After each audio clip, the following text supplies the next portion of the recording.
Class 5। आज हम Hindi literature में लेसन 6 गाने वाली चिड़िया का सेकेंड पार्ट पढ़ेंगे। चिड़िया बोली, महाराज मैं आपके पास ही रहूँगी, मैंने आपकी आँखों में आंसू जो देखा है।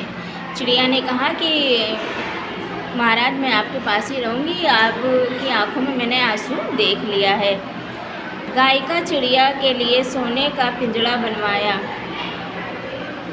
बनवाया गया और जिस चीज़ की वो इच्छा करती राजा उसे पूरी करता। और वो गाने वाली चिड़िया के लिए, गायिका चिड़िया मतलब गाने वाली चिड़िया के लिए सोने का पिंजड़ा बनवाया गया और जो चीज़ की भी ज़रूरत उस चिड़िया को होती थी राजा उसे फ़ौरन पूरा करते थे। सारे राज्य में उस चिड़िया की संगीत की धूम मच गई और पूरे राज्य में उस चिड़िया के संगीत की धूम मच गई, यानी कि सभी उसके बारे में जान गए। Turn your page. एक दिन राजा को एक घड़ी भेंट में मिली जिसमें एक चिड़िया बैठी हुई थी। घड़ी को चाबी देने पर वो सचमुच की चिड़िया की तरह गाती थी। चिड़िया इधर उधर खुदकती और उसके सुनहरे पंख प्रकाश की किरणें पड़ने पर चमचमाते। क्या कि एक दिन किसी राजा ने उसे एक दिन राजा को एक घड़ी भेंट में मिली थी जिसमें एक चिड़िया थी और वो चाबी भरने पर गाती थी और उसके पर जो है लाइट की रोशनी पड़ने से चमकते थे। चिड़िया के गले में लाल फीता था। फीते से लटकते कागज़ पर लिखा था, चीन के सम्राट को जापान के सम्राट की भेंट। और उस फीते पे लिखा हुआ था चीन के सम्राट को जापान के सम्राट की भेंट। ठीक है। अब असली चिड़िया चुपचाप जंगल में उड़ गई। जब उस चिड़िया ने ये देखा तो वो चुपचाप जंगल में उड़ गई। निर्धन लड़की लकड़ी काटने वालों तथा मछुआरों ने फिर से उसका संगीत सुना। अब वो जंगल में उड़ गई। अब वो फिर से वहाँ गाने लगी तो निर्धन लकड़ी काटने वाले और मछुआरे उसका संगीत सुनकर आनंद मुक्त होने लगे। तुम सोच सकते हो कि वे सब उसका गाना सुनकर कितने प्रसन्न हुए होंगे। आप ये सोच सकते हो कि उसका गाना सुनकर सब कितने प्रसन्न होंगे। 5 वर्ष बीत गए।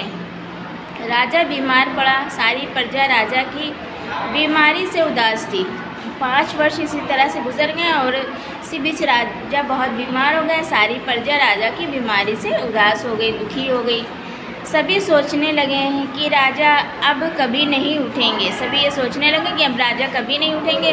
एक दिन राजा ने फुसफुसाते हुए कहा, संगीत संगीत उस घड़ी वाली चिड़िया का गाना सुनवाओ। उन्होंने कहा उस घड़ी वाली चिड़िया का गाना सुनवाओ। घड़ी को चाबी दी गई पर चिड़िया ने नहीं गाया। उस घड़ी को हिलाया डुलाया गया पर कोई उससे गाना नहीं गवा सका।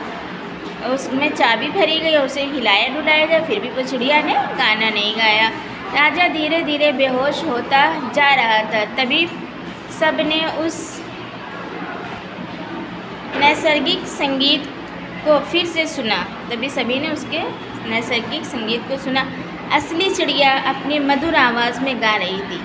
सभी ने सुना असली चिड़िया अपनी मधुर आवाज़ में गा रही थी। उसने राजा की बीमारी के बारे में सुन लिया था, तब वो राजा को अपना संगीत सुनाने आ पहुंची थी।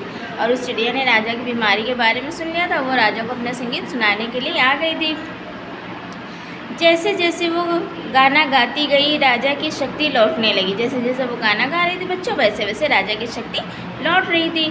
कुछ देर बाद राजा ने कहा, प्यारी चिड़िया मेरे पास लौट आओ। कुछ देर बाद जब राजा को होश आया तो उन्होंने कहा, प्यारी चिड़िया तुम मेरे पास लौट आओ। मैं घड़ी और उसकी चिड़िया को तोड़ दूँगा, बस तुम मेरे पास लौट आओ। राजा ने कहा, मैं घड़ी और उसकी चिड़िया को तोड़ दूँगा, बस तुम मेरे पास लौट आओ।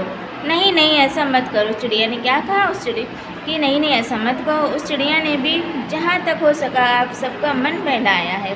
उस चिड़िया ने भी उससे जहाँ तक हो सका वो उसने आपका मन बहलाया है, आप सभी लोगों का। उसे सज़ा मत दीजिए। चिड़िया ने राजा से प्रार्थना की। चिड़िया ने राजा से प्रार्थना की कि उस चिड़िया को सज़ा मत दीजिए। तो क्या तुम अपने पिंजड़े में लौट आओगी? राजा ने पूछा क्या तुम अपने पिंजड़े में लौट आओगी? नहीं, चिड़िया बोली, मुझे अपना संगीत निर्धन लकड़ी काटने वाले तथा मछुआरों को भी सुनाना है। मैं प्रतिदिन यहाँ आऊँगी और आपको अपना संगीत सुनाऊँगी। आप जल्दी ठीक हो जाएंगे। उस चिड़िया ने कहा, नहीं, मैं इस पिंजड़े में नहीं आ सकती हूँ, क्योंकि मुझे लकड़ी निर्धन मतलब गरीब लकड़ी काटने वाले और मछुआरों को भी अपना संगीत सुनाना है। लेकिन मैं रोज़ यहाँ पर आऊँगी और आपको अपना संगीत सुनाऊँगी। आप बहुत जल्दी ठीक हो जाएंगे। अब मैं गाती हूँ, आप सो जाइए। और चिड़िया का मधुर संगीत चारों ओर गूंज उठा। राजा धीरे धीरे ठीक हो गया और चिड़िया का मधुर संगीत चारों तरफ गूंज गया और राजा धीरे धीरे उसका संगीत सुनकर ठीक होने लगे।